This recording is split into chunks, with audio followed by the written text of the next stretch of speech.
Oui, il a reconnu que la situation était tout à fait dramatique parce que la sécheresse a vraiment a eu un impact terrible sur les exploitants.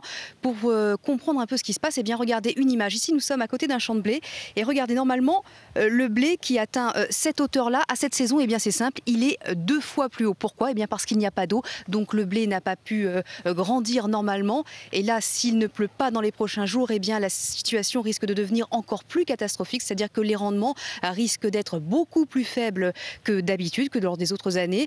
Et pour les éleveurs, eh bien, la situation est encore pire. Écoutez le ministre de l'Agriculture. La priorité, c'est l'élevage. C'est eux qui sont aujourd'hui le plus en difficulté. Il y a une situation de détresse profonde chez les éleveurs français. Profonde.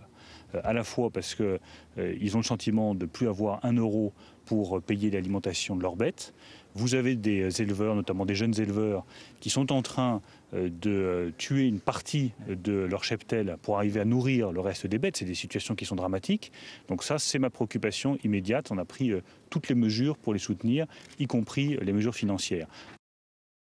Alors pour éviter la spéculation sur le prix de la paille et du fourrage, pour éviter que les éleveurs soient contraints de vendre une partie du bétail pour financer ces achats de paille, eh bien Bruno Le Maire veut maintenant tenter de créer un espèce de prix garanti sur la paille et le fourrage autour de 25 € la tonne. Mais pour ça, eh bien, il doit encore rencontrer pas mal de personnes dans la filière.